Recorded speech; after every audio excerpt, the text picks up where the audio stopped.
Have you ever been in a situation where you see wrong is taking place, but you know you have to speak up, but you're afraid to speak up because of the consequences?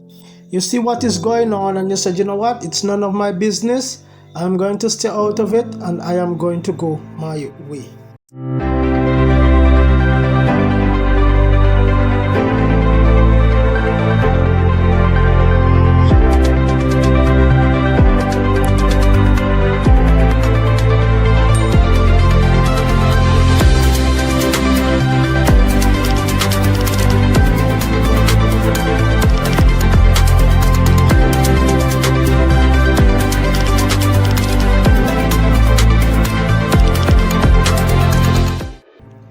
Now welcome to the Dixon Devotion with Pastor Dixon, a ministry of Calvert Dixon Media.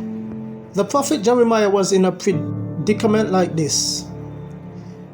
Chapter 1 of the book of Jeremiah from verse 3 to verse 9 dealt with Jeremiah's call. And then when we reach verse 10, we are going to see the duty of Jeremiah's call. Verse 10, reading from the New American Standard Bible, said, "Behold, I have put my words in your mouth. See, I have appointed you this day over the nations and over the kingdoms, to pluck up, to break down, to destroy, and to overthrow, to build and to plant." So that was Jeremiah's commission, and it's a hard commission, as the Bible said, to pull up, to break down, to destroy, to overthrow, to build and to plant, then to build and then to plant. In other words, in order for integrity, in order for good to take place, in order for something that is bad to come good, sometimes you have to take a surgery. You have to pull up, pluck down, break down, to build again. This was a very difficult situation for Jeremiah. Imagine you see something going on, but you say, you know what, I am not going to squeal. I don't want to be called a snitch, so I'm not going to say anything. I'm going to mind my own business. But God called you to be the light. But if you speak and you do these things, it comes with consequences. It was not an easy task. How many of us in situations like these, whether at work, whether at school, whether at home, wherever we go, we see something happen that must be talked about, but we decide, you know what, it's none of my business. I'm not going to get into this, because if I know, I don't want to get hurt or to get harmed. But eventually, if we don't talk, it might hurt someone else. It might hurt somebody close to us that regret that we didn't talk, or it might ricochet, boomerang, and come back to us. It's not easy. It's not easy. Sometimes you're going to get some consequences. But look at this. God tell Jeremiah, you know what, Jeremiah, this is what I want you to do. It's not going to be an easy job. It's going to be a hard task, and you might suffer because of it.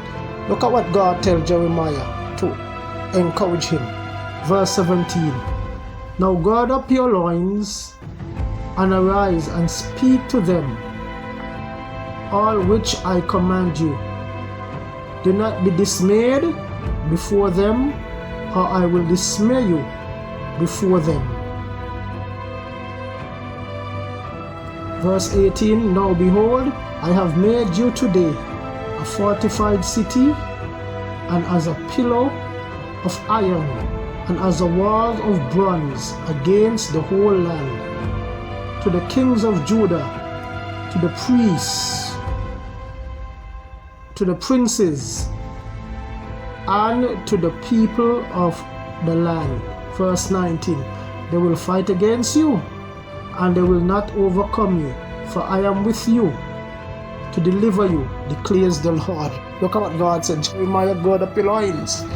It's not going to be easy. I want you to do what I tell you, I am going to make you a fortified city. Yes, they're going to come at you. They're going to say all kind of things. They're going to want to kill you, try to kill you. God said, but they will not prevail. I will deliver you. And this is the problem why we are scared to speak, because we are intimidated of what is going to happen. And not only that, sometimes people close to us fall out with us or come against us and hate us because we stand up for truth. Now look at this. After Jeremiah spoke up for the Lord, people start to turn against him. Even his very countrymen, even his family turn against him. The people of Anathos. Not only that, not just his family, his very household, his father, his brethren turn against him and want to kill him because he stands for truth. There are a lot of times we stand for truth not just in the political arena, but in the theological world and in the social world. Sometimes we say things and we speak our mind, it is contrary to God, and it contrary to sometimes to people's political views, and because of that, even families turn against you. What you're going to do? Listen to what God said here in chapter 12, verse 5. God told Jeremiah, this ain't nothing yet. This ain't nothing yet. Gird up your loins. Remember I told you in verse 17 of chapter 1. Because they're going to come at you. You got to be strong. And listen what God said to Jeremiah. If you run with the footmen and they have tired you out, then how can you compete with the horses? If you fall down in the land of peace, how will you do in the thicket of the Jordan? For even your brothers and your household of your father, even they have dwelt treacherously with you. But God is telling Jeremiah, let me tell you something. You feel tired already? You feel like to give up already? God said, look, if you run with the foot soldiers and the tired, what about when the horsemen come? If you fall down, you get tired in the days of peace. What about in the thickets of the Jordan? Jeremiah, let me tell you something right now. Even your own family gonna turn against you. Have you ever feel in a situation that you're all alone? Your friends, your family turn against you because the position and the stand that you take? Jeremiah, you're gonna feel it. Jeremiah, but stand. Don't get tired. God said, hey, if you let these things weary you, how would you stand when the real problem comes? And to be honest with you, Jeremiah was beaten, thrown in a cistern. Jeremiah family turned against him. The people plotted to kill him. Even his own family plotted to kill him. And look what the Bible said. Even they have cried aloud after you. Do not believe them, although they may say nice things to you. And he's talking about your family, his family members. Even they want to destroy you. They might say nice thing in front of you, but Jeremiah, they want to get from. Do not believe even your family. Imagine that. Have you ever been in a situation like that where you have to stand alone? Then Jeremiah got tired. People, they wanted to kill him. They plot against him. Jeremiah was beaten. He was thrown in a cistern with mud, everything like that. Jeremiah lamented. And here in chapter 20, it said something very important. And when I look at that, Jeremiah is human. And sometimes say, oh, you're pastor, you're supposed to take it. Jeremiah is human. And listen to what Jeremiah said here in chapter 20. Jeremiah cried out to the Lord. And Jeremiah said here in verse 7 of chapter 20, O Lord, you have deceived me and I was deceived. Jeremiah said, Lord, you deceived me, man. I never expect to get all of this.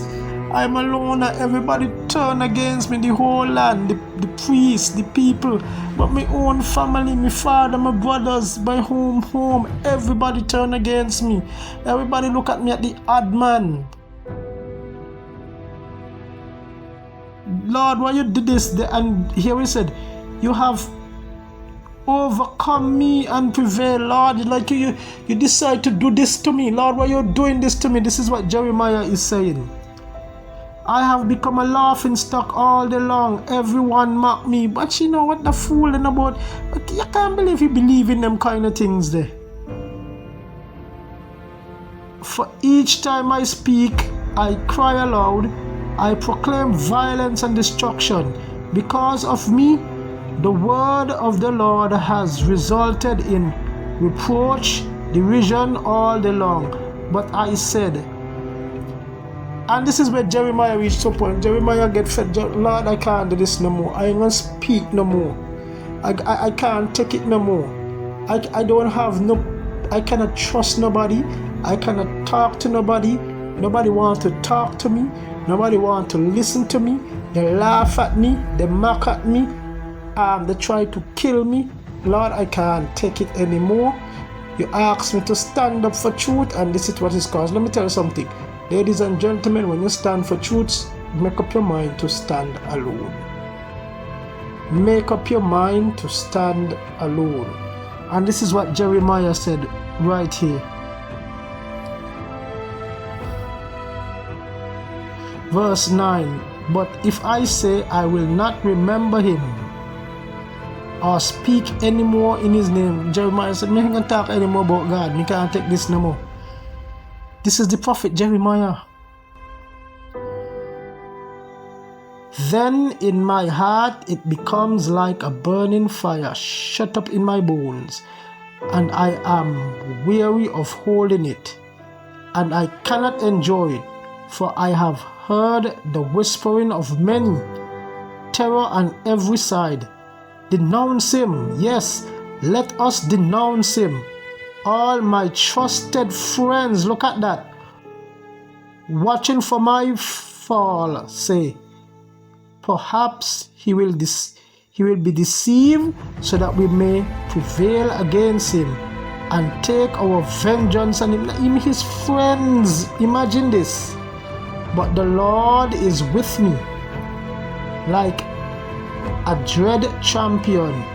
Therefore my persecutors will stumble and not prevail. They will be utterly ashamed, because they have failed with an everlasting disgrace that will not be forgotten.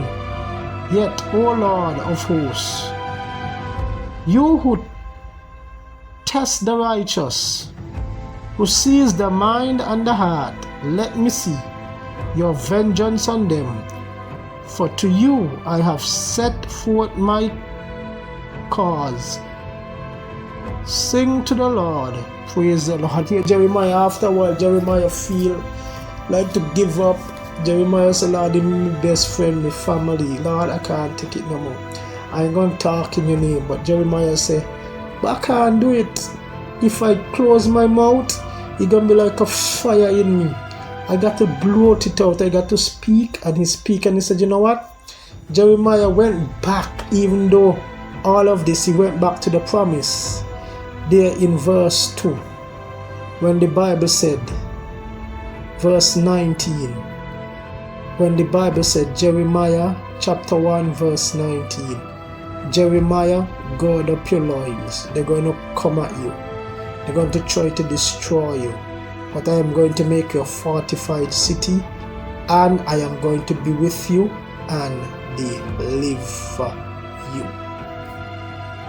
Ladies and gentlemen, sometimes it's hard to stand up for the truth. Sometimes it's hard to speak out against wrong. But we think we are at ease when we don't. But sometime it might catch up. At some point it might catch up. It's better to speak the truth. You might feel alone. But at the end of the day, God is with you. And you know what happened? Jeremiah was thrown into a dungeon by the king, the last king of Judah. Jeremiah was the last prophet to see Judah go into captivity. They did not listen to him, even his family. Everybody turned against him. Man, oh, the king is right, man. Who are you going against? You're standing. And they think they were right with God, you know. The problem, they think they were right with God when they was around. Jeremiah was the lone voice. Then God sent the Babylonians. They chopped Jeremiah down in a dungeon. God sent the Babylonian while Jeremiah was in the dungeon lamenting, think that God up there, the Babylonian destroy the city, capture the king, pluck out the eyes, pluck out the children, kill his children in front of him, pluck out the eyes, and then kill him, and then took a lot of people but kill a lot of took some of the good men like Daniel and all them and send them down into Babylon into captivity. But then when the king found Jeremiah down in a dungeon, the only man who stood, the Babylonians come, take him out of the dungeon and make him the governor of Judah and make him in charge of Judah, the remnant that stayed right there in Judah. So you see how God protect. We might say God put him in a dungeon, but God put him down there for his protection. So ladies and gentlemen, trust God. We might see things, if we see things and we don't talk about it when it's wrong, when the judgment come, we too are going to be as guilty. But when we stand up, God is going to protect us. People might go against you, but take a stand. Stand for God. Yes, standing for truth is difficult. It takes a lot of guts, a lot of spine, a lot of backbone. But at the end of the day, remember, God said, I will make your fortified city. I will deliver you. So stand for God. Do the right thing. And when it's time to speak up for truth, speak up for truth. Saints, have a wonderful day. May the Lord's blessings be with you.